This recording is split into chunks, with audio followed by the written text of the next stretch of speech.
Hello dear student, কেমন আছো? I hope প্রত্যেকে শুধু ভালো নয়, ভীষণ ভালো আছো। স্ক্রিনের ওপর একটা প্রশ্ন লেখা আছে, তাই না? প্রশ্নটা কি আছে দেখো, tan square a minus sine square a সমান কি? সমান হচ্ছে sine to the power 4a sine to the power 4a into sec square a. তো দেখো আমরা এবারে লেফট হ্যান্ড সাইড করছি। ট্যান স্কোয়ার এ আছে, হ্যাঁ করলাম। মাইনাস সাইন স্কোয়ার এ আছে, করলাম, কোনো আপত্তি নেই। একটা জিনিস লক্ষ্য করো, এখানটা কি আছে? Sine to the power 4a আর সেক স্কোয়ার এ মানে হচ্ছে 1/cos স্কোয়ার। তার মানে এখান থেকে আমরা এটা বুঝতে পারছি যে সাইন স্কোয়ার এ ইন্টু ট্যান স্কোয়ার এ হবে। এটা আমাদের প্রমাণের জায়গায় নিয়ে যেতে হবে। তাহলে যদি তাই হয়, তাহলে দেখো আমরা একটা কাজ করি, এই ট্যান স্কোয়ার এর জায়গায় আমরা কি লিখতে পারি চলো দেখি। Sec square theta minus tan square theta equal to 1 জানি। হ্যাঁ ঠিক। তো এবারে দেখো এই সেক স্কোয়ার থিটাটা রেখে দিলাম। সেক স্কোয়ার থিটা 1টা অপোজিট দিকে আনলে -1 করব, আর এই minus tan square theta opposite দিকে নিয়ে গেলে প্লাস ট্যান স্কোয়ার থিটা করব। তো দেখো ট্যান স্কোয়ার এর জায়গায় আমি সেক স্কোয়ার থিটা -1 করতে পারি, হ্যাঁ। তাহলে সেক স্কোয়ার এ -1 মাইনাস সাইন স্কোয়ার যেমন আছে মাইনাস সাইন স্কোয়ার এ রেখে দিলাম। এবার দেখো এখানটার মধ্যে সমস্ত কাজ করব। সেক স্কোয়ার এ মানে কি 1/cos স্কোয়ার এ -1, আর এই মাইনাস সাইন স্কোয়ার এ যেমন আছে তেমন করলাম।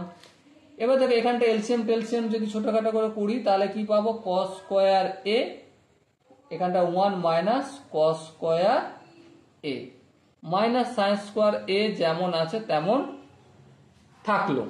ওকে, এর পরের স্টেপে কি করা যায় দেখো। এর পরের স্টেপে দেখো একটা কাজ করা যেতে পারে। পরের স্টেপটা যেতে গেলে আরেকবার এলসিএম নিয়েই নিই, সুবিধা হবে। তাহলে চলো cos স্কোয়ার এ পেলাম, এখানে 1 মাইনাস cos স্কোয়ার এই থাকবে মাইনাস সাইন স্কোয়ার এ ইন্টু cos স্কোয়ার এ, এটা গুণ হয়ে যায়, তাই না? এলসিএম নিচে আর কিছু করিনি। এবার একটা জিনিস দেখো, sine square theta plus cos square theta equal to 1। তাহলে দেখো sine square theta equal to 1 minus cos square theta. তাহলে এখানে 1 মাইনাস cos স্কোয়ার থিটা এর জায়গায় আমি টুক করে লিখে দিতে পারি কি সাইন স্কোয়ার এ, আর এখানে যেমন sign square A into cos square a আছে তেমন থাকলো, আর ডিভাইডেড বাই cos স্কোয়ার এটা থাক এখন। এবার দেখো এই দুটো জায়গা থেকে যদি আমি সাইন স্কোয়ার এ কমন নিই, কোনো আপত্তি আছে? আই হোপ আপত্তি থাকার কথা নয়। তাহলে এখানে 1 পড়ে থাকবে, আর এখানে cos স্কোয়ার এ পড়ে থাকবে, আর নিচে যেমন cos স্কোয়ার এ তেমন থাকলো। এরপর গুটানোর সময় এসে গেছে। Sign square A into 1 minus cos square a মানে কি? অবভিয়াসলি সাইন স্কোয়ার এ, আর নিচে কি আছে? নিচে cos স্কোয়ার এ আছে। Sign square A into sign square a মানে কি? Sign to the power 4a, আর এই নিচে cos স্কোয়ার এ আছে মানে 1/cos থিটা সমান কি? Sec theta. হ্যাঁ ঠিক। তাহলে এখানে কি করবো? ইন্টু সেক স্কোয়ার এ, আর এটাই দেখো রাইট হ্যান্ড সাইডে লেখা রয়েছে। Okay, so dear student, I hope এই কোশ্চেনের কনসেপ্টটা প্রত্যেকে বুঝতে পেরেছো। যদি কোনো জায়গায় বুঝতে অসুবিধা থাকে, কনফিউশন থাকে, কি করতে হবে? কমেন্ট সেকশনে অবশ্যই জানাতে হবে। আরেকটা কথা বলে রাখি, জেইইর প্রিপারেশনের জন্য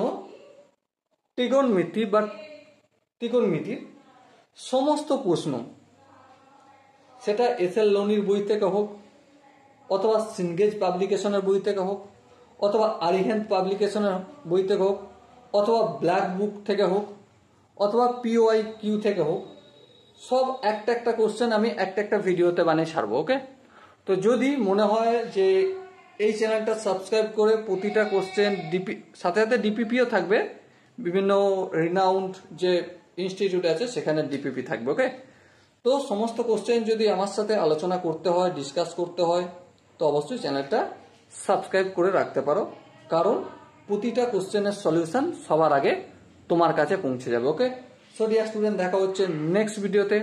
ততক্ষণ পর্যন্ত ভালো থেকো, সুস্থ থেকো এবং জয় হিন্দ।